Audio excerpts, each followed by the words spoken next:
You've said that public education and public schools are under attack. I'm wondering whether this is something that other education secretaries have had to grapple with.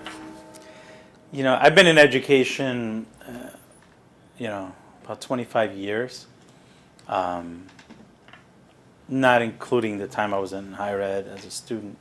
I've never seen it where it is now. There was civility. We could disagree. We could have healthy conversations around what's best for kids. I respect differences of opinion. I don't have too much respect for people that are misbehaving in public and then acting as if they know what's right for kids. Or people that have a problem when we're trying to provide some support to folks who are buried in debt and complain about a $10,000 support for thousands of their constituents, but are okay taking over $1 million in loan forgiveness themselves as an elected official. That hypocrisy, I want to call it out at the top of this conversation, because there's a team that's fighting for kids and there's a team that's fighting against kids. There's been so much debate about how schools teach America's history with slavery.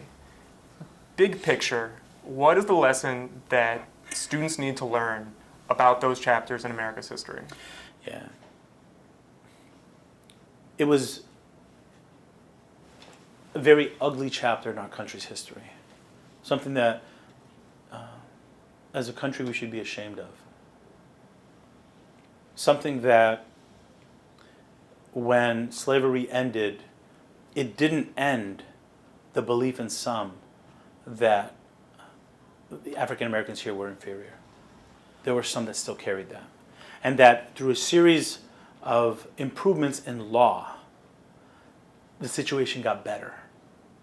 And that to this day, we're still working on a more perfect union that sees everyone as equal. And that we're still seeing some of the impacts of some of the decisions that were made, not only 200-300 years ago, but 60 years ago, in the unfair housing policies and the lending policies. So when the kids get a little bit older and they could see the impacts of public policy and what that means on communities, they can understand how history, just because you write a policy doesn't mean things change overnight. That it was an ugly chapter in our country's history that we worked hard to overcome. And that there were heroes who stood up to fight slavery. There are people that we should admire and respect, black and white, that truly became heroes in our country because they stood up for what's right. And that's what we want to teach our kids. What we don't want to do is hide the truth and act as if it didn't happen, or that when it ended, everything was fine. And definitely don't want to teach that there were some benefits to that for those who were enslaved.